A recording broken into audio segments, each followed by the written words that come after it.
Pour soi Bezrat Hashem, Irfoua Shelema de Myriam Bat Sarah.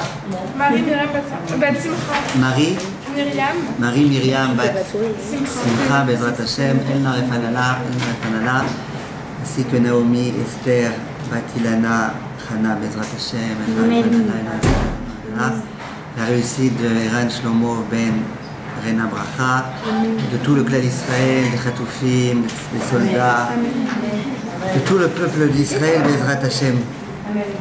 J'aimerais aujourd'hui vous parler de la paracha. C'est quoi la paracha? Parachat Bamidbar. On ouvre un nouveau Sefer, Sefer Bamidbar. Et la leçon de Bezrat Hashem qu'on va essayer de donner aujourd'hui, c'est une leçon qui va, Bezrat Hashem, nous aider à nous tous au quotidien, dans notre vie de tous les jours. Et c'est vraiment une leçon à ne pas rater. La paracha de la semaine, la paracha de Bamidbar, nous raconte un peu comment les Bnei Israël étaient dans le désert. Et la Torah, elle nous fait tout un plat, des drapeaux, des galim, des drapeaux. La Torah, elle nous dit, telle tribu va avoir tel drapeau, et telle tribu va avoir tel drapeau, et telle tribu va se trouver à tel endroit, et telle tribu va se trouver à tel endroit. On voit que la Torah, elle fait tout un plat des drapeaux. Et la grande question, première grande question qui se pose, pourquoi? Qu'est-ce qu'il y a? Le drapeau, c'est quelque chose de complètement matériel, c'est quelque chose, j'allais dire, d'insignifiant. Qu'est-ce qu'il y a de tellement particulier dans les drapeaux? Et Rashi, il insiste. Rashi, il dit que chaque tribu, elle avait un drapeau qui correspondait à la couleur de la pierre précieuse qui se trouvait sur le Choshen. Vous savez que le Kohen Gadol, il avait un Choshen, il avait un bijou qu'il portait sur son corps. Et il y avait 12 pierres qui étaient sur le Choshen. Chaque pierre d'une couleur différente. Et chaque pierre, elle correspondait à une tribu. Rashi dit, tu sais, la couleur des drapeaux, chaque tribu, elle va avoir un drapeau qui est de la même couleur que la pierre du Choshen. Le Ramban, il insiste aussi. Il dit, tu sais, c'était pas n'importe quoi ces drapeaux. Chaque tribu, elle avait une image sur le drapeau qui lui correspondait. Réhouven, vous vous souvenez de l'histoire avec les coquelicots? Donc sur le drapeau de Réhouven, il y avait des coquelicots. Yehuda, il est comparé au lion. Donc il y avait un lion qui était dessiné sur le drapeau de Yehuda. Et ainsi de suite. Grande question.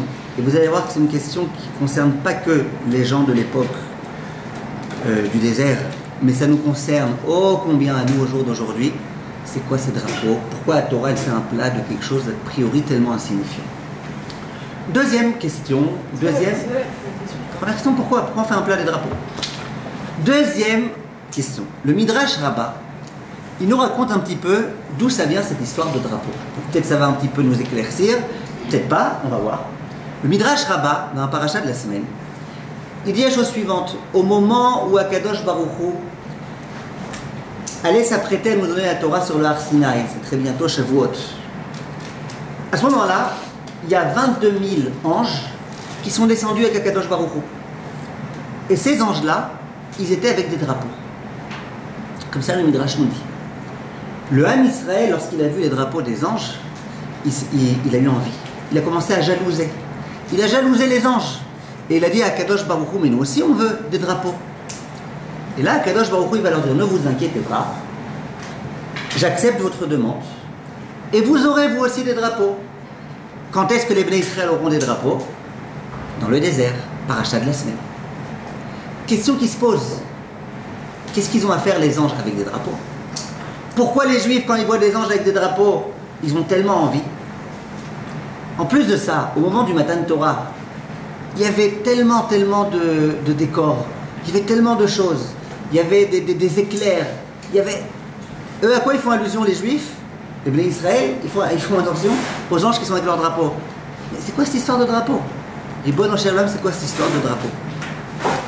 Je continue un tout petit peu, et le Midrash, il continue et il dit, au moment où dans le désert, Akadosh Baruch Hu va s'adresser à Moshe Rabbeinu, et qui va lui dire, voilà, on va organiser les tribus avec chacune son drapeau, Moshe Rabbeinu il va dire à Kadosh Baruch Hu, non, non, non.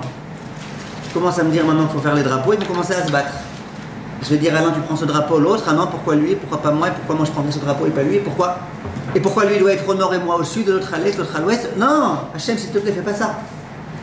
Et Hachem, il va répondre à Moshe Rabbeinu, ne t'inquiète pas.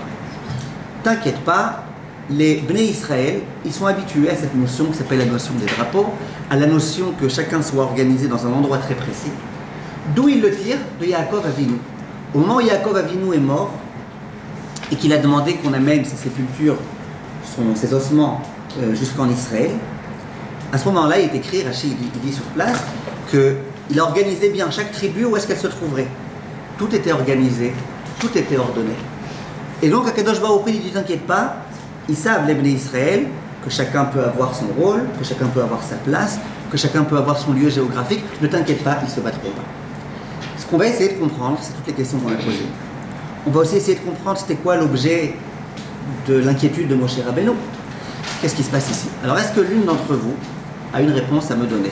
Juste, pourquoi il le savent grâce à Yaakov? Hein? Pourquoi vous avez dit le savent grâce à Yaakov? Parce que Yaakov, au moment où il allait mourir, il a demandé qu'on prenne ses ossements jusqu'en Israël, selon un ordre précis. Ok. Oui, un tel. Peut-être parce que chaque drapeau, c'est à chaque tribu, et donc chacun est représenté par ce drapeau. C'est un peu leur identité sur ce drapeau. Donc ça les tient à cœur d'avoir leur identité à eux. Yafé מאוד. Talia. Salomé, vous êtes avec nous aujourd'hui? Vous êtes avec nous? Salomé? Ah, pas Salomé, Batsheva? Elisabeth. Hein? Elisabeth, vous êtes avec nous aujourd'hui, Elisabeth? D'accord. Avec ce que vous dites? Shaili, qu'est-ce que vous dites? Qu'est-ce que vous dites? Moi, je pensais quand même. Excusez-moi. Elisabeth qui se lève. Oui. Non, la question c'est pourquoi est-ce que vous alors tenez à cœur avant le drapeau? Entre autres, ouais. Bah moi je pense qu'on avait parlé déjà des anges par rapport à la Torah, on a dit que les anges ne pouvaient pas recevoir la Torah parce qu'ils sont très connectés avec Hachem, ils ont aucun libre arbitre, etc. Donc les Israéliens, ils ont peut-être pas été jaloux de l'objet du drapeau, mais peut-être du symbole que ça représentait, dans le sens où si les anges qui ne peuvent pas recevoir la Torah, ils ont eu des drapeaux, alors nous d'accord, comment on a reçu la Torah, on n'a pas de drapeau. Très bien, vous allez un peu dans le sens de Yantel, oui. Peut-être le drapeau c'est une reconnaissance. Enfin, sans des pays qui mettent le drapeau, ça veut dire qu'on reconnaît ce pays. Ok. Donc, du coup, ça met de la valeur. Vous voulez être reconnu? Bah ouais, genre. Ok, très bien. Très bien.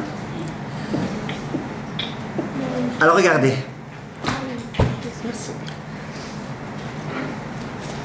Avant de répondre à la question, et je vois que vous m'avez déjà beaucoup aidé, Baruch Hashem, vous avez fait avancer le Shmiblik beaucoup. Un autre petit point. La paracha, elle s'ouvre sur le pasouk Seu et rosh kol adat ben Israël bemispar shemot. Au moment où on devait recenser le clan Israël, le nombre des Juifs, il écrit bemispar shemot, selon les chiffres et selon les noms. Il y a d'autres endroits dans la Torah où on va demander de recenser le nombre de Juifs. On ne va pas dire selon des noms et selon des nombres. Qu'est-ce qu'il y a ici de particulier? Alors, Bezrat Hashem, on va essayer tout de suite de se lancer dans l'aventure. C'est dans Bamidbar qu'il y a ça. On a pas Vous avez dit, il y a d'autres endroits dans lequel on nous dit tu recenseras le nombre de clans d'Israël. Il n'y a pas écrit là-bas Bemispar Shemot, selon le nombre, le numéro, j'allais dire, et selon les noms. Qu'est-ce qu'il y a ici de particulier? Alors, Bezrat Hashem, on va se lancer dans une idée extraordinaire que le Hadmor de Slonim il défend. Beaucoup de Chachamim vont dans ce sens-là. Et on va essayer, Bezrat Hashem, de bien expliquer. Qu'est-ce qu'un ange? Un ange, je ne sais pas exactement ce que c'est, on n'en voit pas tous les jours, mais un ange, c'est une créature d'Akadosh Baruch Hu qui a comme rôle d'accomplir une fonction. Chaque ange a une mission. L'ange, il n'a pas de libre arbitre. C'est pas, il peut dire Hachem ok ou non, je veux pas, j'ai pas la force.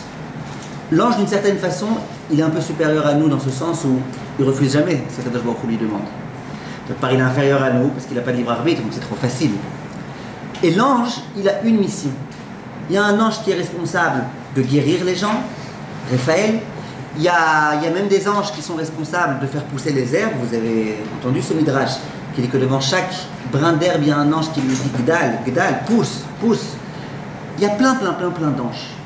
Chaque ange, il a une mission particulière qu'il doit accomplir. Et les anges, ils ne sont pas du tout ressemblants. Ça veut dire que celui qui a la fonction de faire quelque chose, jamais il pourra prendre la fonction de l'autre.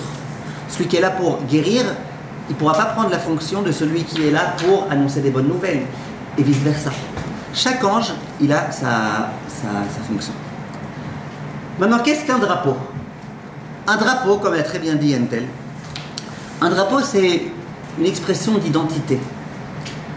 Quand il y a un drapeau, et que moi je porte ce drapeau, que je prends cet étendard, ça veut dire que quoi?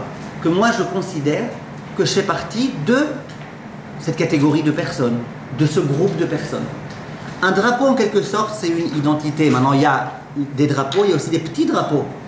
Par exemple à l'armée, chaque type de soldat, il a un espèce de petit badge sur lequel il y a écrit exactement qui il est, qu'est-ce qu'il est, dans quelle armée, dans quelle équipe il se trouve. Donc on a tout type de drapeau. Le drapeau, le symbole du drapeau, le drapeau ça vient signifier l'identité. Pour prendre un exemple tout bête, le drapeau italien, vert, blanc, rouge. Pourquoi? Vert comme l'organo, blanc comme la mozzarella, rouge comme la sauce tomate. C'est identitaire. Et ainsi de suite, on ne va pas commencer à faire des blagues sur chaque drapeau parce que j'en ai pas. Mais un drapeau, c'est quelque chose qui est identitaire, qui vient montrer l'identité. Quand les anges y descendent au moment du Har Sinaï, eh ben les anges, ils ont des drapeaux. Comme chaque ange, il a une autre fonction, il a une autre identité l'un de l'autre, eh ben il y a, j'allais dire, autant de drapeaux qu'il y a d'anges. Et les anges y descendent, chacun avec sa mission, chacun avec sa fonction. Et là, qu'est-ce qui se passe? Les Bnei Israël, ils commencent à jalouser. Pourquoi les Bnei Israël, ils commencent à jalouser? Pourquoi ils ont tellement envie d'avoir eux aussi des drapeaux? Eh bien, pour une raison très simple. Tous les êtres humains, je ne parle pas que des juifs, tous les êtres humains, ils ont qu'une envie. Ils sont, j'allais dire, en quête identitaire. Tous les êtres humains, ils veulent se sentir spéciaux. Ils veulent sentir qu'ils ont une spécificité. Et tu verras, chacun il va chercher exactement quelles sont ses qualités, ses défauts, ses passions, qu'est-ce qu'il aime faire. Tous les êtres humains sont en quête de spécificité, mot à ne pas prononcer quand on a un cheveu sur la langue.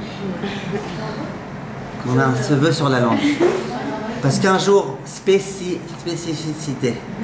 Un jour, il y avait un monsieur, il avait un cheveu sur la langue, et puis il était travaillé dans une boucherie. Et non seulement on l'a fait travailler là-bas dans la boucherie, mais on lui a demandé d'être responsable des saucissons secs. Alors, spécificité. On a tous besoin d'être spécial, de sentir qu'on est spécial. Moi, par exemple, quand j'étais enfant, j'étais pas un très bon élève. C'est la moindre des choses, la moindre des vérités. Pas du tout un très bon élève. Et tous les lundis et jeudis, le directeur, le prof, il convoquait mes parents. Mon père, il arrivait, ma mère, elle arrivait, et à chaque fois, le prof, il avait la même phrase. Votre fils Ezriel, il est spécial, hein? Avec la tête comme ça, spécial, hein? C'est pas ce type de spécificité que je fais allusion. Chaque juif, il a envie d'être spécial, de savoir qu'il est particulier dans un domaine précis. Et c'est pas pour rien qu'aujourd'hui, les coacheurs, ils parlent d'avoir une vie qui te ressemble, de faire des choses qui te plaisent, de ne pas imiter les autres. Parce qu'effectivement, on a besoin d'être spécifique. Le grand problème qu'on a, c'est que on est, Baruch Hashem, beaucoup de juifs. On a tous la même Torah. On a tous les mêmes mitzvot. On se comporte tous plus ou moins de la même façon. Et on a peur peut-être de ne pas être suffisamment important, de rien avoir de spécial. Qu'est-ce que tu as de spécial, toi, par rapport à toi? Que quoi? Que tu es tsniout, notre ciel est tsniout. Qu'est-ce que tu as de spécial? C'est que tu étudies la Torah 10 heures par jour, mais il y en a plein qui étudient la Torah 10 heures par jour. Alors qu'est-ce que j'ai de spécial? Les Juifs, ils ont eu peur que eux, alors qu'ils allaient recevoir la Torah, eh ben, ils allaient tous être des portraits crachés l'un de l'autre. et que plus personne n'aurait aucune spécificité, et que tout le monde devrait servir Hachem de la même façon. Et ça, c'est un coup de poignard à ma quête identitaire. Je veux être spécial. Je veux pouvoir faire des choses de façon spéciale. Viens Kadosh Baruch Hu, et il dit, je suis tout à fait d'accord avec vous. Vous voulez avoir des drapeaux? Vous voulez chacun avoir une spécificité? Vous voulez mieux savoir quelle est votre spécificité à tous? Aucun problème. Je vais vous le donner. Vous aussi, vous aurez des drapeaux. Maintenant, quand on dit que le clan Israël il a eu droit à des drapeaux, ça veut dire plusieurs choses. D'abord, ça veut dire que le Ham Israël, il doit comprendre qu'il a une identité différente des Goïm. Parce que Dieu, il n'a pas donné de drapeau aux Goïm. Ils n'ont pas eu besoin de Dieu pour le faire. Ils ont fait des drapeaux. Mais quelle différence entre leurs drapeaux et ceux d'Akadosh Baruch Hu? Akadosh Baruch Hu, quand il nous donne à nous des drapeaux, il nous dit, vous déjà, vous êtes un peuple particulier par rapport aux autres. Et on voit dans les Midrashim qu'on met en comparaison le peuple d'Israël qui a des drapeaux avec les autres qui n'ont pas reçu les drapeaux de la part d'Akadosh Baruch Hu. Quand Hachem il dit, j'accepte de vous donner des drapeaux, ça veut dire, j'accepte que vous, le clan Israël, vous êtes des gens tout à fait particuliers, vous avez une identité particulière. Mais ça veut dire aussi autre chose. C'est que chaque tribu, elle avait son drapeau. Vous savez très bien que chaque tribu, elle avait son trait de caractère. Par exemple, Issachar, c'est celui qui étudie la Torah.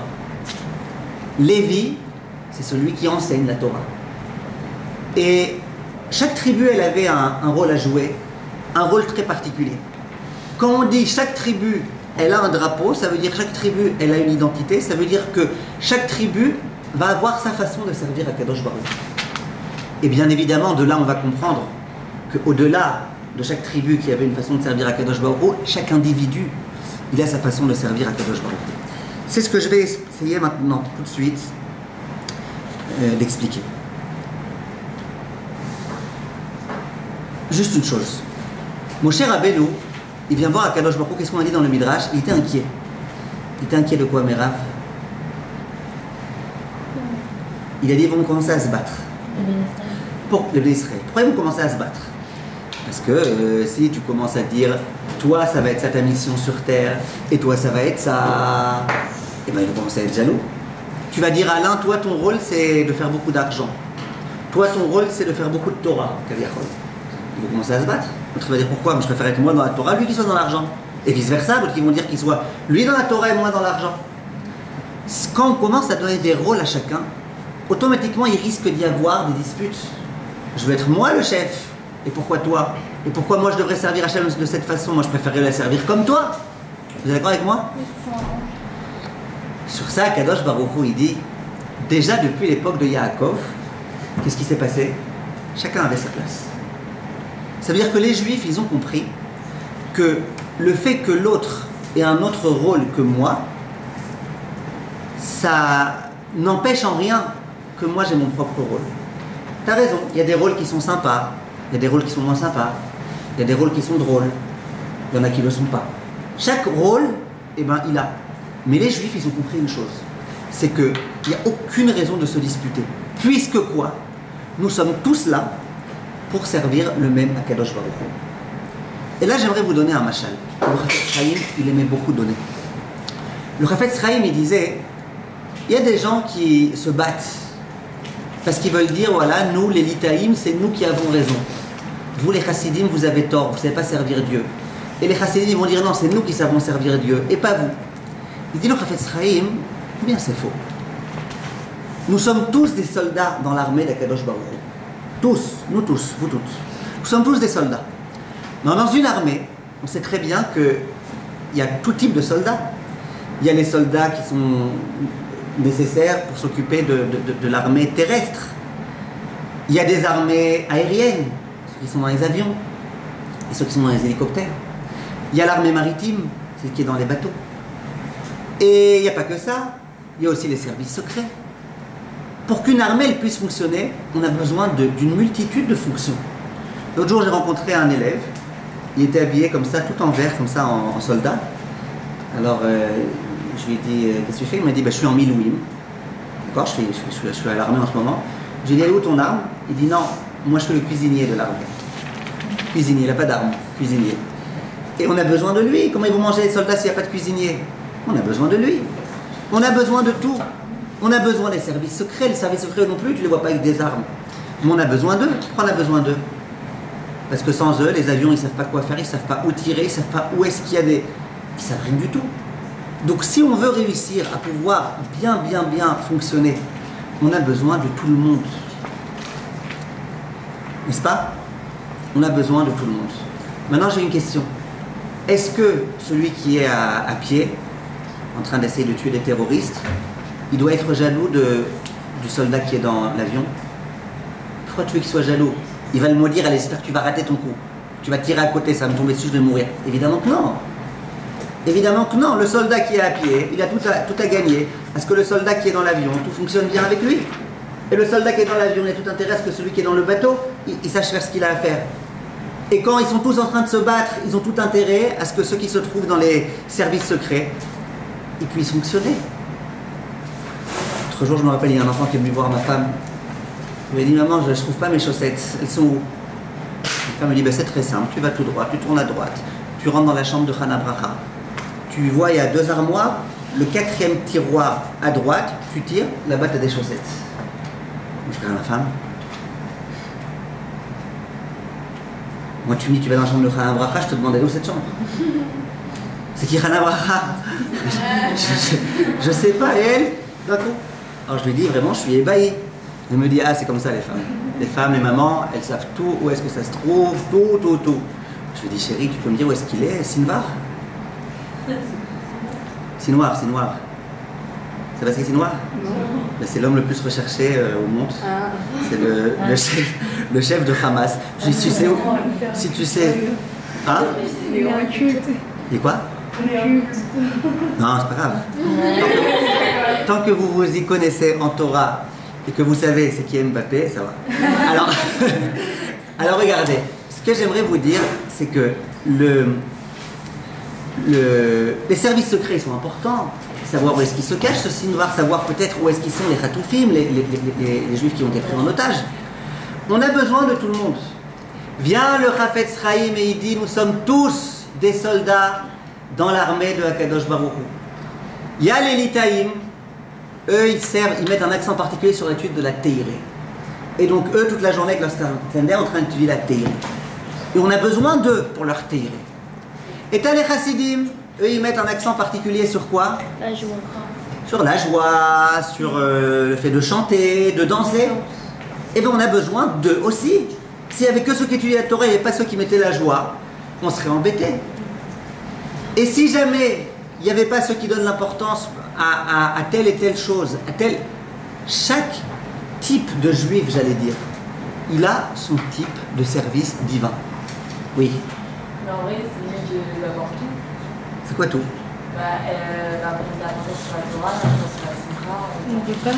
Ouais, mais on ne peut pas tous être des spécialistes. Si vous avez un médecin qui vous dit qu'il est spécialiste aussi bien dans l'oncologie que dans la pédiatrie, que dans la psychiatrie, que dans la gymnastique, que dans la confiserie, et que vous avez quelqu'un qui a besoin de faire une bar mitzvah importante, je ne sais pas si vous lui demanderez la Bible de le faire. En général, quand tu es spécialiste dans quelque chose, tu es dans quelque chose et pas dans autre chose. Donc chacun, par exemple dans l'armée, en général, ceux qui sont très forts sur les chars, sur les tanks, en général ils sont très forts sur les tanks, ils ne sont pas très forts dans les avions. Donc ceux qui sont dans l'avion, ils voient ceux qui sont dans le tank.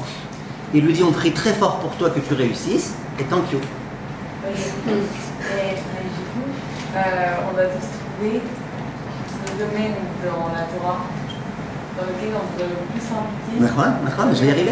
Je vais y arriver. Je vais même vous donner un secret à la fin du cours. Comment faire pour savoir c'est quoi mon domaine? C'est quoi ton domaine? Comment faire pour savoir? Mais Bezrat Hashem, venez, on avance. Ça c'est le point important. Donc, vient à Kadosh Baruch Hu et il dit à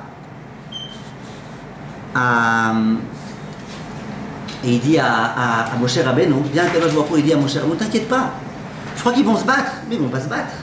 Parce qu'ils savent qu'ils sont tous là pour me servir. Chaque tribu, chacune avec son trait de caractère, avec son atout, avec ce qu'elle aime faire, ce qu'elle sait faire, et bien chacune elle me servira. Et moi j'ai besoin de tous. Qu'est-ce que tu penses? Qu'il y en a que je ne vais pas regarder, il y en a j'aurais pas besoin d'eux, il y en a je peux me débrouiller sans eux, pas du tout. J'ai besoin de tout un chacun.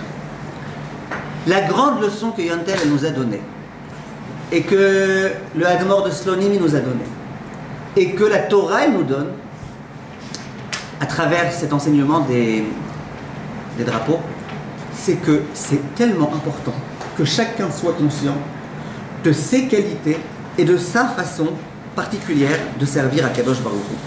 J'aimerais vous lire ce qu'il écrit le Hadmor de Slonim. Agarua Beyoter, vous suivez? Batia, vous suivez? Agarua Beyoter. Vous êtes bon en ivrite, c'est quoi Agarua Beyoter? La chose la pire. Oui? Ou Ka'asher Adam Mistovev, Lelo Kol Tachlitz Veyehoud Beolamo. C'est que lorsque l'homme il se trouve sur terre, sans savoir c'est quoi son programme, comment on appelle ça? Ce qu'il a à faire, quoi. Son but, son rôle. Ve'eno yodea leshem ma'u chai, u'ma pe'ulato ba'olam hazeh, ve'le'eze tachlit yarad la'olam. Et il ne sait pas pourquoi il est sur terre.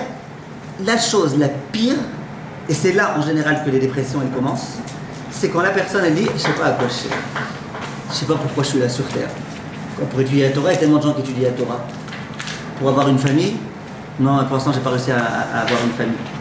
À quoi ça sert? Qu'est-ce que je fais ici?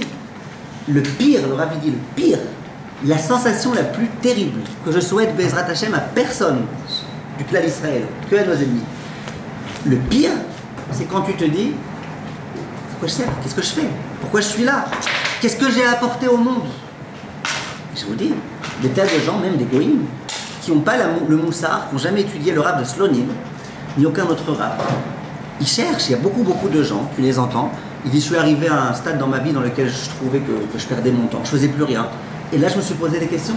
Il y en a plein d'ailleurs qui à ce moment-là ont essayé de se convertir au judaïsme, mais bon ça reste entre nous. Le juif et l'être humain d'une façon générale, il a besoin de savoir qu'il y a quelque chose de particulier. Et s'il pense qu'il est exactement comme les autres, eh bien, ça ne pourra pas fonctionner du tout.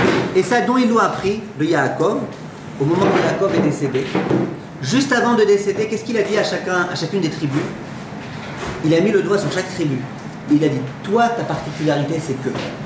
Toi, ta spécificité, c'est que. Vous vous rappelez dans la Parashat Vaïchi, au moment où il va mourir? Au moment où Yaakov, il vient de dire aux tribus, chacune vous avez un trait de caractère particulier lequel vous pourrez servir à Kadosh Baruch Hu. Déjà là, il n'a plus eu peur après de leur dire, voilà, certains seront à droite, d'autres à gauche, au nord, à l'est, à l'ouest. Il n'a plus aucun problème. Quand il a expliqué à chacun que chacun a sa part et sa place dans la Avodat Hashem, et ben d'un coup, il n'y avait plus aucun problème. Quel est notre très grand problème sur Terre? Pourquoi les gens, très souvent en tous les cas, ils sont mal dans leur peau? Alors qu'ils font des choses très bien. Les gens, ils font des choses très bien. Qu'est-ce qui fait que je suis jaloux, que je ne suis pas bien dans ma peau? Ben, c'est souvent que je me compare à l'autre. Et donc moi, je me dis, c'est vrai que moi, je donne quelques cours de Torah. Ouais, mais il y en a, ils donnent 10 000 fois plus de cours de Torah que moi. C'est vrai que moi, j'ai 30 élèves à mes cours, il y en a, ils ont 2000 élèves à leurs cours. Ah, tu vois?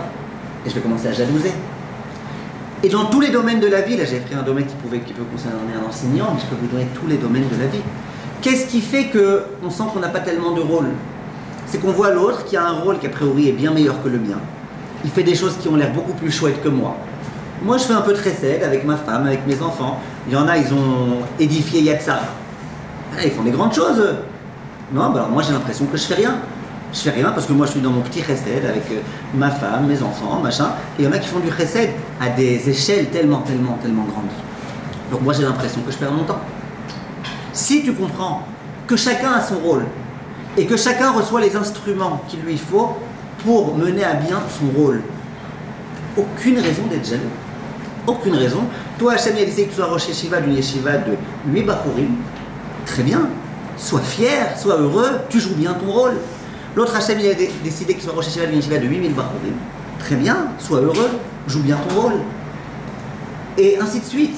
Toi, Hachem, il a décidé que tu devrais ouvrir un grand organisme de chesed, il y a Tzara, tout ce que tu veux. C'est bien, Hachem il t'a aidé. L'autre, Hachem, ce qu'il attend de lui, c'est qu'il fasse un petit peu de chesed autour de lui. Chacun a son rôle. Quand on est conscient que chacun a son rôle, il n'y a pas de jalousie, il n'y a plus d'esprit de compétition. Et la vie, elle devient beaucoup plus agréable parce que je suis bien dans ma peau. Je sais que ce que je fais, c'est ce que je dois faire. Quand on bénit le Khatan et la Kala, on leur dit dans la bracha que Kadosh Baruch Hu, il vous met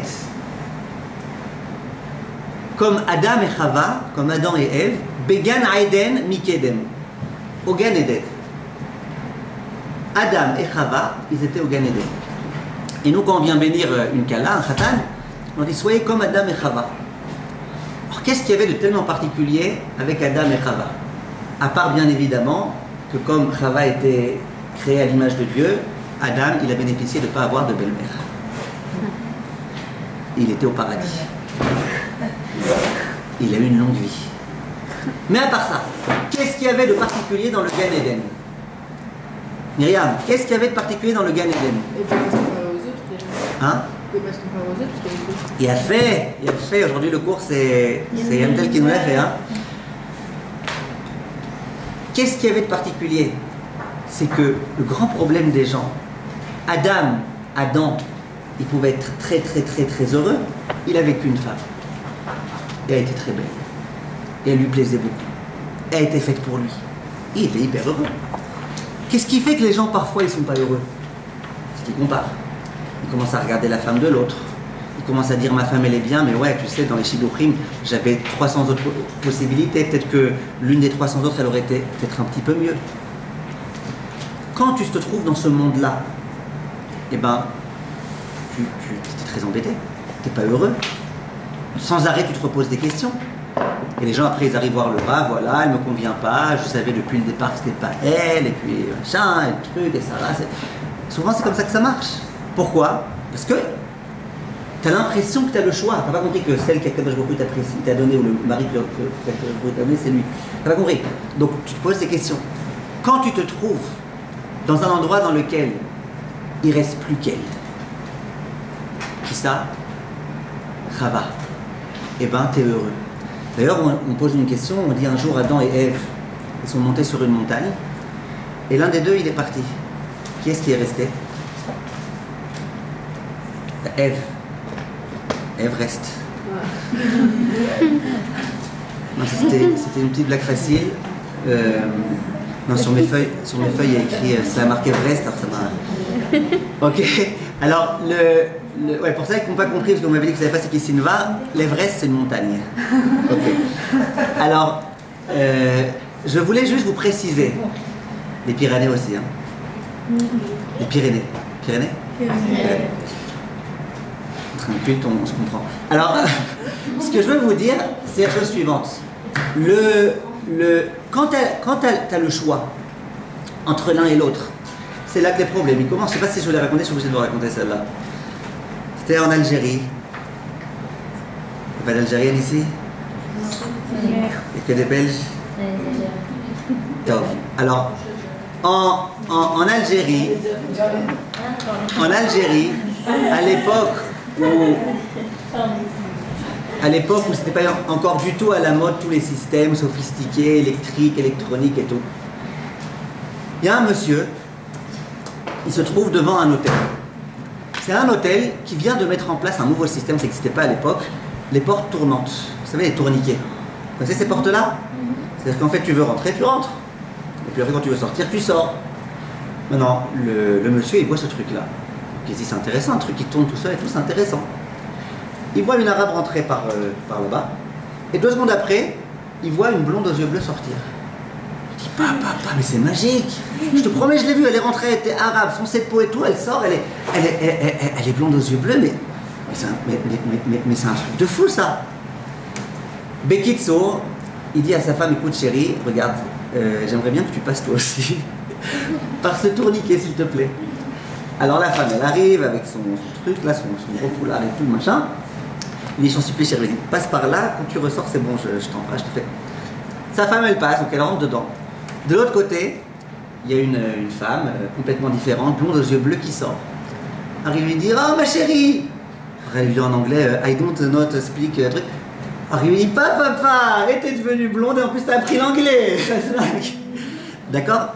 Ça c'est une histoire pour dire quand tu compares aux autres, d'un coup ta femme elle est moins bien, d'un coup ton mari il est moins bien, d'un coup ta situation elle est moins bonne, d'un coup tes vacances elles deviennent pourries, d'un coup ta voiture elle est pas bien. Parce qu'on compare.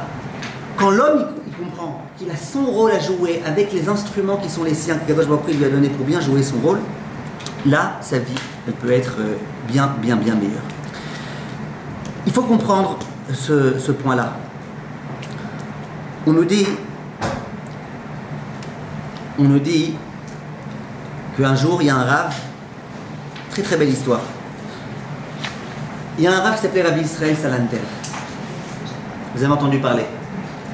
Rabbi Israël, comme on l'appelle dans les yeshivot, Rabbi Israël, il avait un élève très proche. Cet élève il s'appelait Rabbi Naftali Amsterdam. Il habitait évidemment en Lituanie et ce Rav-là, un jour, Rav, c'est son nom de famille, Amsterdam. Un jour, il a été voir son Rav. Il lui a dit, Rabbi Israël, je suis découragé. Je ne serai jamais un vrai tzaddik. Je peux pas, j'arrive pas. Alors Rabbi Israël dit, qu'est-ce qui se passe? Voilà, je te vois, t'étudies, tu progresses, tu travailles sur toi. C'est quoi ton problème? Oui, je te dis la vérité, Kvod Harav. Si jamais simplement j'avais le cerveau du Shahagat Aryeh, le Shahagat Aryeh c'était un Rav immensément intelligent. Si j'avais le cerveau du Shahagat Aryeh, que j'avais le cœur du Yesod Veshoresh HaAvoda, un autre Rav chassidique qui avait beaucoup de cœur dans sa Avodat Hashem, et que j'avais Kvod Harav, Rabbi Israël Salanter, tes midot à toi, je pourrais devenir un très très bon juif. Déjà c'est un peu honteux quoi, genre alors lui son sechel j'aime bien ses midot pas trop, lui son cœur, toi mon Rav tes midot ouais ton cœur ben laisse tomber. Non, je sais pas exactement comment il s'est permis de dire ça, en tous les cas il a dit ça à son Rav. Rabbi Israël il lui a dit Naftali, tu te trompes. Akadosh Baruch Hu il veut pas que tu deviennes ni Rabbi Israël Salanter, ni le Shahagat Aryeh, ni le Yesod Veshoresh HaAvoda, ni une tchoukchouka de tout ça, il veut pas. Hachem il veut que tu deviennes Rabbi Naftali. Avec le cerveau de Reb Naftali, avec le cœur de Reb Naftali, avec les midot de Reb Naftali, que tu deviennes Reb Naftali. Et nous, notre problème à nous, c'est que nous sommes des imitateurs. On essaye d'imiter. Quand je suis arrivé ce soir, je vous ai vu toutes captivées devant une actrice. Malheureusement, dès que je suis arrivé, elle a arrêté. Vous faisiez des imitations un petit peu, Anna? Non? C'était pas vous, c'était Yontel. Alors, on est tous des imitateurs, mais écoutez, c'est très important ce que je veux vous dire maintenant. C'est très important ce que je veux vous dire maintenant. La chose la plus grave, je pense, et je ne vous le dis pas que en tant que Ovdot Hashem, je vous le dis d'une façon générale. La chose la plus grave, c'est quand on se met à imiter les autres. On peut s'amuser à imiter les autres. On peut s'amuser, rigoler, on peut imiter les autres. Mais quand moi-même, au lieu d'essayer de devenir moi-même, j'essaye d'imiter l'autre, eh ben je ne pourrai jamais devenir moi-même. J'allais dire, quand tu imites, tu te limites. Parce que quand j'imite quelqu'un, quand j'imite quelqu'un, qu'est-ce qui se passe quand j'imite quelqu'un? Eh ben, au lieu de devenir ce que moi je pouvais, et moi je pouvais être infiniment plus grand que l'autre, puisque moi j'avais un rôle à jouer que l'autre il n'a pas, qu'est-ce qui se passe à ce moment-là? Eh ben j'imite l'autre. Et donc, je fais abstraction de moi-même, oui. Est-ce qu'il y a une personne qui travaille ses midot et qui a une hyper bonne qualité et qu'on essaie de reproduire justement ça en essayant d'imitant ça dans le meilleur? C'est pas juste de recopier dans le mal parce qu'on est jaloux, c'est que justement on est tout ça hyper beau la manière dont c'est. Vous avez raison. Il est écrit dans Chachamim Kinat Sofrim Tarbe Chochma. Être jaloux des gens qui sont supérieurs à moi, ça me permettra de devenir moi aussi meilleur. Quoi qu'il, on est toujours des gens supérieurs. Donc il faut toujours regarder quelqu'un qui est un petit peu. Si tu regardes quelqu'un qui est trop supérieur à toi, tu vas te décourager. Donc regarde toujours quelqu'un qui est un peu supérieur à toi. Dans chaque domaine, hein, dans plein de domaines, vous avez quelqu'un qui est supérieur à vous. Ça s'appelle pas imiter, ça. Ou si vous voulez, ok, on peut appeler ça imiter, mais c'est pas ça que je fais allusion. Moi, ce que je fais allusion, ce à quoi je fais allusion, c'est que, je vais vous donner un exemple très simple. Ici, Baruch Hashem, vous êtes plein de tzadikot. Je suis sûr et certain qu'il y en a parmi vous qui adorent prier. Je suis aussi sûr et certain qu'il y en a parmi vous qui n'aiment pas prier. Ve'akol beseder. Celles qui adorent prier, eh ben, elles adorent ce lien à Kadosh Baruch Hu, elles vont se balancer, elles vont prier, elles vont arriver en retard en cours parce que je suis en train de faire mincha. Ok, mais Baba, il est minuit là, qu'est-ce que tu fais? Et t'as plein de personnes qui aiment. T'en as d'autres, elles n'aiment pas prier. C'est pas leur neshama. Par contre, elles adorent faire du chesed. Je suis sûr que parmi vous, il y en a qui adorent faire du chesed. Quand elles ont fait du chesed, waouh, elles sont hyper heureuses. Il y en a peut-être qui aiment prier et aiment faire du chesed, peut-être d'autres qui aiment ni prier ni faire du chesed. Mais en tout cas, ce que je veux dire, c'est que chacun a son point de caractère. Maintenant, qu'est-ce qui serait le pire? Je suis très sérieux maintenant. Qu'est-ce qui serait le pire? D'abord, je vous dis avant qu'est-ce qui serait le pire. Moi, une fille, elle vient me voir. Elle me dit, écoutez, j'arrive pas tellement à prier, Bémet. J'ai eu beau essayer et tout, j'arrive pas. Et plus j'essaye, plus je vois que j'ai des blocages. Donc, j'arrive pas très bien à prier. Et cette fille, elle me dit, moi, le chesed, j'adore. Je passe ma journée à faire du chesed et à chaque fois, je suis la première pour faire la vaisselle de toutes les filles du séminaire et j'adore faire plein de choses et tout. Ça me fait kiffer, ça me fait vibrer. Ok? Je suis sûr qu'il y en a ici des filles qui adorent faire la vaisselle, ça, j'ai aucun doute. D'accord? Ça me fait vibrer d'aider les autres. Maintenant, moi, qu'est-ce que je vais dire à cette fille? Je vais lui dire, écoute, prier, t'es obligé. Fais le minimum. Une tefila par jour d'après certains, 2 tfilotes par jour d'après d'autres. Fais le minimum. Mais passe pas ta journée à faire des télim et des télim et des télim et à te convaincre qu'un jour tu vas devenir une amoureuse des télim. Fais le minimum. La halakha, elle te demande de faire. Faut faire. Tu vas pas ne pas faire la halakha, peut-être que tu n'as pas envie. Mais n'insiste pas. C'est pas ton point particulier. Par contre, le chesed, tu adores. Waouh, fais beaucoup de chesed. Et tu vas voir comment cette fille, elle va se réaliser grâce au chesed. Et un jour, elle va même aimer prier grâce au chesed. Parce qu'elle va tellement être chesed que quand elle va entendre que quelqu'un est malade, elle va tout de suite vouloir prier Hachem, s'il te plaît, aide cette personne, je t'en supplie, Hachem, fais. Et peut-être même qu'un jour elle aimera prier.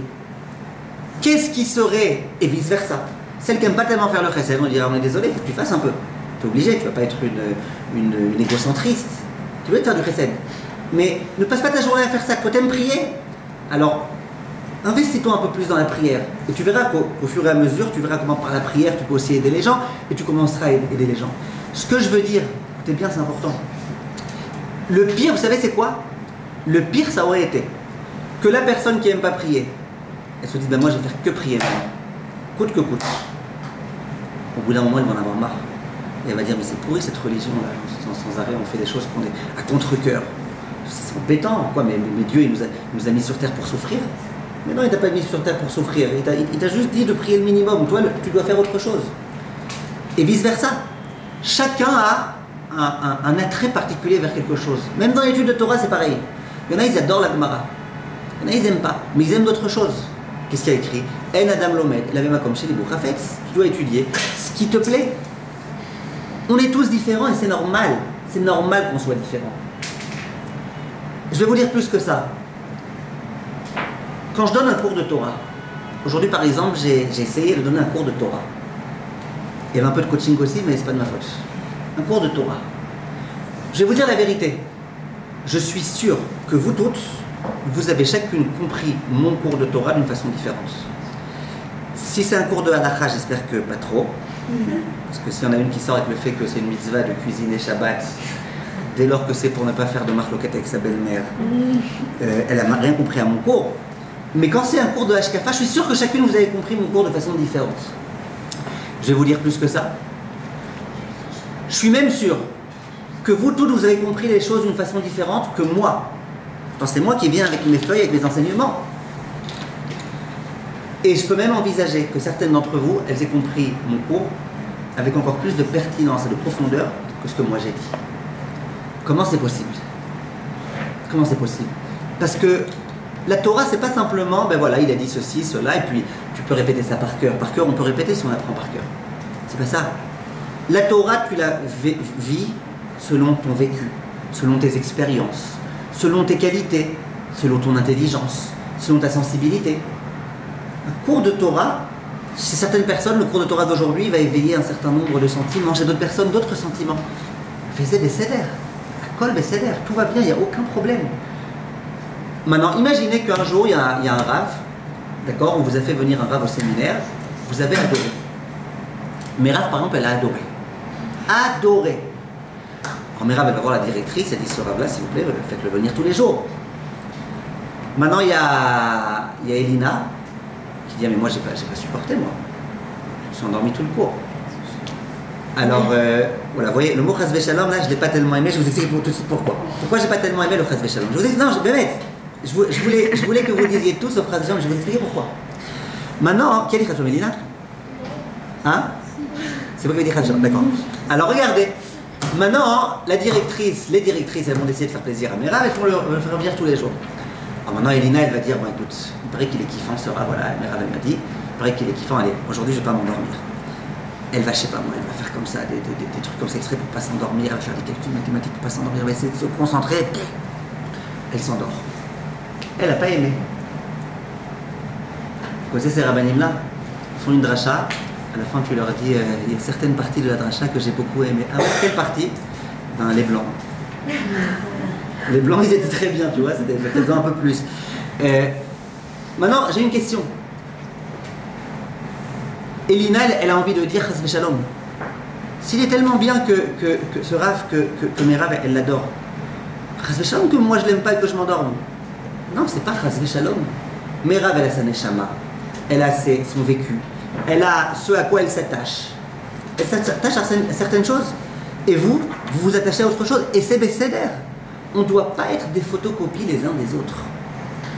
C'est très important de comprendre ça. On ne doit pas être des photocopies. Quand je vous l'ai dit tout à l'heure, Elisheva ou Elisabeth, quand je vous ai dit tout à l'heure, on ne doit pas imiter. N'essayez pas d'imiter. Je vous donne un exemple.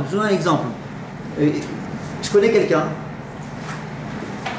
Il avait envie de parler aussi bien que le Rav Sitruk. Je ne sais pas si vous avez déjà entendu parler le Rav Yosef Chaim Sitruk. Avant sa maladie, comment il parlait bien? Il parlait de façon tellement belle. Et il commençait toujours ses cours, le Rav, par « mes chers amis ». Il commençait son cours « mes chers amis ». Et il le disait avec une tellement grande élégance, une tellement grande classe. Rien que t'entendais son « mes chers amis », tu avais envie d'écouter la suite. En tout cas, moi j'avais envie d'écouter la suite. Maintenant, il y en a un, que je ne citerai pas évidemment, parce que ça ne sert à rien, qui a voulu imiter le Rav Sitruk. Donc il ne parlait pas du tout comme le Rav Sitruk, il ne parlait pas du tout avec le même... Mais lui a voulu imiter le Rav Sitruk, il commençait tous ses cours par « mes très chers amis ». Ça sonnait faux. Moi en tous les cas, à mon oreille, ça sonnait faux. D'abord tu l'imites, alors imite-le vraiment. Pourquoi mes très chers amis? Genre tu veux être encore mieux que le Rav Sitruk, lui disait que mes chers amis, toi. Et en plus tu parles pas du tout comme lui. Et en plus ta façon de parler, on voit que tes élèves c'est pas tes amis. Qu'est-ce que... N'imite pas. Le plus grand problème, c'est quand on imite. Toi, tu as ta façon de parler, parle de cette façon-là. Si tu commences à imiter les autres, tu ne seras pas toi-même. Et toi, tu as tellement de choses à apporter au monde. Hachem, il t'a créé de la façon dont tu es. Commence pas à imiter. Alors, il y en a un qui parle d'une façon, il y en a un qui parle d'une autre façon, il y en a un qui chante d'une façon, l'autre qui chante. Ishaï Ribo, il n'a pas essayé d'imiter Avraham Fried. J'imagine pas. S'il l'avait imité, il n'aurait pas fait les chants qu'il a fait. Et on n'aurait pas eu les chants de Ishaï Ribo. J'ai pas dit que je suis un grand chassid des chants de Ishaï Ribo. Lui, personnellement, je l'aime bien. Je le prie dans le même peut-être que vous êtes plus, je le connais bien et tout. Mais il n'y a pas de... Il n'aurait rien gagné à imiter. Il n'a pas la voix de Mordechai Ben David. Il n'a pas la voix de Avraham Fried. Il aurait imité, ça serait sorti beaucoup moins bien. Et que Avraham Fried, et que ce que lui fait, puisqu'il aurait fait autre chose. Oui. Et je suis grave d'accord, mais la Torah, si, imaginons même faire des cours de Torah et tout, mais qu'on fait, la Torah ça reste quelque chose de très objectif. Donc imaginons qu'à chaque fois qu'on le fait, on veut faire quelque chose d'objectif, mais forcément ça sort quelque chose de subjectif, parce que ma neshama elle va ressentir quelque chose quand je vais le dire, mais du coup c'est obligé que c'est subjectif, mais c'est pas tout le temps bien que ce soit subjectif. C'est-à-dire des fois... J'ai rien compris. C'est-à-dire des fois quand je vais dire un Torah à quelqu'un, je vais vouloir le dire comme la personne, c'est-à-dire vraiment à la même, parce que moi ça m'a touché de la manière dont la personne elle agit. De manière objective quoi, ça, de ce là on tire cette leçon. Sauf qu'à chaque fois, on est obligé de caler un petit mot de subjectivité, mais du coup c'est négatif, parce que ce mot de subjectivité il va pas toucher la personne. Je vous ai même pas dit de tirer un autre mot. Dites la même idée à votre façon. Si le Rav, quand il a parlé dans son livre, il a employé le terme, je sais pas moi, voilà, par exemple, vous allez répéter le cours que j'ai fait. Répétez-le à votre façon. Moi, je fais des gestes un peu spéciaux, bizarroïdes, comme ça, c'est pas la peine de les faire. Maintenant, à un moment donné, vous avez trouvé une blague à moi lourde, comme la plupart de mes blagues, c'est pas grave. Ne vous sentez pas obligé de la faire. Maintenant, à un moment donné, j'ai dit une expression. J'ai dit, quand tu imites, eh ben, tu te limites. Alors vous avez dit, waouh, j'ai beaucoup aimé. Mais si vous n'aviez pas aimé, mais ne le dites pas. Mais dites autre chose. Dites, j'ai entendu une idée, et dites autre chose. Vous comprenez?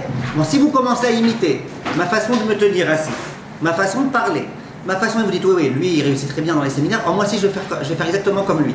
Et je vais commencer machin. Et moi aussi, je vais retirer mes lunettes comme lui, il retire ses lunettes. Et moi aussi, je vais parler comme lui, il parle. Lui, de temps en temps, il tient un stylo dans la main, je vais tenir un stylo dans la main. T'es plus toi-même. Et il n'y a rien de pire que ça.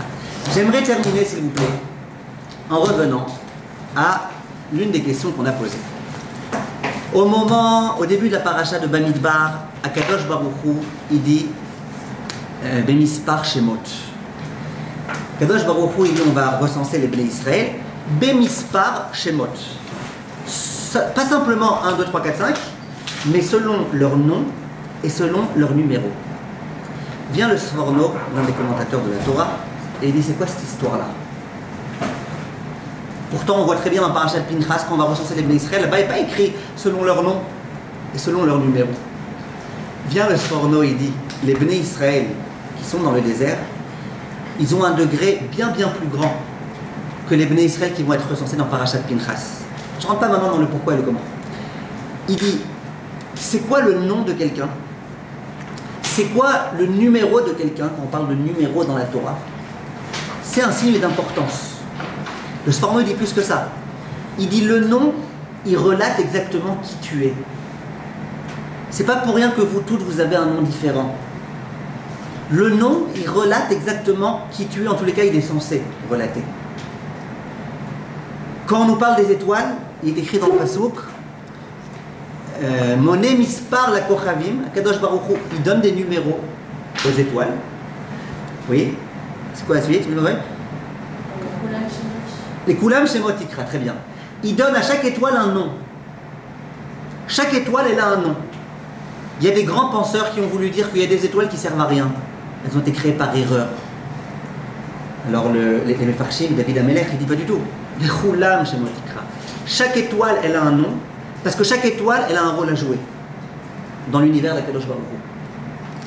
Quand tu vois qu'on donne un nom et un numéro, ça veut dire que c'est important. Quand tu donnes un compte, quand tu fais un compte, quand tu dis on va vous compter par rapport chacune à votre nom, c'est-à-dire que chacune vous êtes différentes l'une de l'autre et que chacune votre nom, il indique quelque chose. Vous pensez que le nom c'est voilà comme ça, mes parents ce jour-là, ils étaient de plus ou moins bonne humeur. Non, le nom c'est quelque chose de très particulier. Il y a un séminaire, j'ai une fille, elle s'appelle Eléa. Eléa, je me suis dit d'où elle a sorti son nom. Alors je dis, visiblement, un jour, la femme elle a dit à son mari, écoute, c'est quoi les beaux prénoms? Il y a Rachel, Eléa. Ah, Eléa, c'est joli. Il y a aussi Eliora, donc ça c'est encore... tout type de nom comme ça qui commence par un « et » que il faudra un jour comprendre d'où ça vient. Mais ce que je veux dire, c'est que c'est pas vrai. Le nom, il vient refléter quelque chose de plus profond. Et le fait que chacun ait un nom différent, ça veut dire qu'aux yeux d'Akadosh Baruch Hu, il est différent. Le nom, c'est très important. Et c'est pour ça que le Harizal, il dit que les parents, ils ont une espèce de prophétie au moment de donner le nom. Parfois, les gens, ils ont des doutes, ils demandent au Rav. Mais ça serait complètement débile de demander au Rav c'est quoi le nom à donner à l'enfant. Un monsieur, une fois, il a eu les jumeaux. Il est venu me voir, il m'a dit comment je les appelle. Je dis, vous, comment vous appelez? Il dit, je m'appelle Monsieur Intérieur. Je dis, ben l'un vous l'appelez Alain, l'autre Alex. À l'intérieur, à l'extérieur. Pas mal, non? Et puis un jour, je vous ai raconté aussi celle-là, mais celle-là, je suis obligé de la raconter. Quelqu'un est venu me voir, il me dit, écoutez, moi, j'ai eu un enfant, ça y est, c'est fini, je ne veux plus en avoir d'autres, j'en peux plus. Un, c'est déjà trop. Rav, comment je l'appelle? Je dis, m'appelle le Justin. D'accord? D'accord, raconte une blague, une deuxième fois, ça devient un peu lourd. Alors, le nom, c'est pas n'importe quoi. Le nom, c'est pas n'importe quoi. Le nom, c'est quelque chose de très important. Un jour, quelqu'un, il a eu une fille. Une vraie histoire, écoutez, c'est une vraie histoire. Quelqu'un, il a eu une fille. Et c'était un homme très très haredi, vous voyez, donc il voulait donner les noms normaux, quoi, tu vois, Sarah, Rivka, Rachel, Léa, des trucs comme ça, quoi. Noah, des noms comme ça habituels. Et la femme, elle se bat avec lui, elle dit ah, non, on l'appelle comme ma mère à moi. On est chez les Sfarad, tu l'appelles comme ma mère. Il lui dit mais c'est pas possible, on va l'appeler comme ta mère, on est dans une famille haredi et tout, on a besoin des noms, machin. Pas de problème, non, le nom de ma mère c'est très bien. Comment elle s'appelle sa mère? Natacha. Natacha Berkovitch. Alors, et l'homme, il n'était pas prêt. D'ailleurs, il n'attacha aucune importance à la demande de sa femme. Et il n'était pas prêt. Il n'était pas prêt. La femme, elle dit, si, on l'appelle Natacha. Il était voir son rave et elle demandait conseil. Son rave lui a dit, je vais t'expliquer comment tu fais, tu vas voir, ça va marcher. Il revient à la maison. Il dit à sa femme, écoute ma chérie, tu sais, j'aimerais bien l'appeler comme tu dis, tu vois, Natacha, mais j'ai un vrai problème, j'ose pas te le dire. C'est quoi, je te le dis pas, tu veux l'appeler Natacha? Non, dis-moi c'est quoi? Il dit, ouais, mais écoute, ça remonte à il y a des années. Mon mec, ça s'appelle... Dis-moi. Alors il dit, écoute, je sais pas, j'ai un peu honte de te dire et tout, mais... Bon, je vais te dire, écoute, avant de me marier avec toi, j'étais sorti en chidouk avec une fille, elle était très très belle, elle était très intelligente, elle était très classe. Elle s'appelait Natacha et... La femme, non, on n'appelle pas ma fille Natacha. Ça a marché, c'est une vraie histoire, ça a marché. En tous les cas, ce que je veux vous dire, c'est que chacun a un nom différent. Et le nom que tu as, c'est pas le fruit du hasard, que Kadosh Baruch Hu, il est décidé qu'on te donne ce nom. Vient vient cette paracha, et on va s'arrêter là, vient cette paracha de Bamidbar, et elle nous met un accent particulier sur l'importance de chacun. Et elle nous dit, attention les juifs, vous avez chacun un nom, vous êtes chacun particulier. Vous avez chacun un rôle à jouer. La plus grande catastrophe, dit le Admor de Slonim, c'est le jour où j'essaye d'imiter l'autre. Le jour où je prends les qualités de l'autre et j'essaye de moi me les approprier, alors que je ne les ai pas du tout. Et qu'Hachem il attendait autre chose de moi et c'est du gâchis. Parce que moi je ne ferai jamais aussi bien que l'autre ce pourquoi l'autre il a été fait. Et ce que moi je devais faire, je vais le rater. Chachamim ils disent que chaque juif c'est un diamant qui est sur la couronne d'Akadosh Baruch Hu. 600 000 juifs, 600 000 diamants. Est-ce qu'il y a des grands diamants, des petits diamants, des diamants qui brillent plus que d'autres? J'en sais rien. Mais c'est tous des diamants. Si un jour un juif il dit de toute façon on est tous les mêmes, bon moi je ne sers à rien, je retire ma judaïté, je retire ma avodat Hashem, qu'est-ce qu'il aura fait? Il aura enlevé un diamant de la couronne d'Akadosh Baruch Hu. Et qu'est-ce qui se passera? La couronne d'Akadosh Baruch Hu elle sera imparfaite. Et ça c'est une responsabilité. Donc nous tous, on a notre rôle à jouer. Il y en a qui ont des grands rôles, il y en a qui ont des petits rôles. Il y en a leur rôle c'est d'être riche et de beaucoup aider les yeshivot, et d'être en bonne santé, d'avoir beaucoup de pouvoir. Et l'autre son rôle c'est d'être pauvre et malheureusement d'avoir des maladies. Et avec ces maladies et ces problèmes de servir à Kadosh Baruch Hu. C'est son rôle, c'est ça qu'Hachem a décidé pour lui. Pourquoi Hachem décide que certains ont tel rôle, d'autres ont tel rôle? C'est un grand secret. Personne ne sait exactement pourquoi. C'est le secret d'Akadosh Baruch Hu. Mais chacun a son rôle. Arrête de vouloir être à la place de l'autre. Et le pire, c'est que sache que toi, tu as envie d'être à la place de l'autre. Souvent, cet autre, il a envie d'être à ta place. Il ne te le dit pas, mais il a envie d'être à ta place. Donc, l'idée qu'on nous a enseignée ici, c'est que chaque être humain, il est censé... Et quand les Bnei Israël ont dit à Kadosh Baruch Hu, on veut avoir un rôle particulier, Hachem il dit j'accepte. Le plus beau cadeau qu'Hachem nous ait donné, c'est de nous donner à chacun un drapeau. En disant, toi, tu as une identité différente de l'autre. Sois toi-même. Sois bien toi-même. Et je vous ai promis un secret. Comment je fais pour savoir c'est quoi mon rôle? Comment je sais pour savoir sur quoi je suis venu travailler? Vient le Admor de Slonim et il le dit, on le dit aussi au nom du Harizal, mais lui il le dit au nom de Sfarim Akdoshim. Il dit Asimanim ladat ma'u atafkid ameyuchad. Comment on peut savoir c'est quoi le rôle particulier que j'ai à jouer? Adavar bo yetzer hara mitgaber באופן מיוחד. או tu שזה תפקידו בעולמו עבורו. ירד לעולם. ולכך מתגבר היצר הרע בעניין זה בכל הכוח כדי שלא ימלא ייעודו בעולמו. Il dit si quelqu'un il est très radin et qu'il a beaucoup de mal à donner, qu'il sache, et que c'est vraiment ça son défaut particulier, eh bien qu'il sache que pourquoi il est venu sur Terre, pour travailler ce point-là. Attention, je n'ai pas dit qu'il doit maintenant venir passer sa journée à faire que du chesed et tout. Mais s'il voit qu'il a du mal avec ça, c'est qu'il est venu pour ça. Si quelqu'un il voit qu'il a du mal, beaucoup de mal avec la tsniout, beaucoup, ça veut dire qu'il essaye, et il fait des efforts, et tac, il retombe, et il réessaye, et il retombe, et il réessaye, et il tombe. Visiblement, c'est pour ça que tu es venu sur Terre. Et tu sais pourquoi? Tu sais comment je sais, dit le Harizal, que c'est pour ça que tu es venu sur Terre? Parce que si le Yetzer Hara, il essaye de te faire tomber tellement dans ces points-là, c'est visiblement que c'est ça ton rôle. Et le Yetzer Hara, il veut évidemment que tu n'arrives pas à faire ton rôle comme il faut.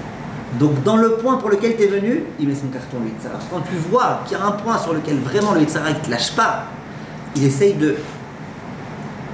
T'es nerveuse, et tu sens que t'es nerveuse, et t'as déjà essayé 3000 exercices de méditation. Mais t'es marocaine, oui, Azor, ces exercices, tu les fais.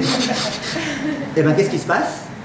Eh ben, c'est que t'es venu pour travailler ça. Ça ne veut pas dire que tu seras aussi douce et aussi sereine que Tunisien.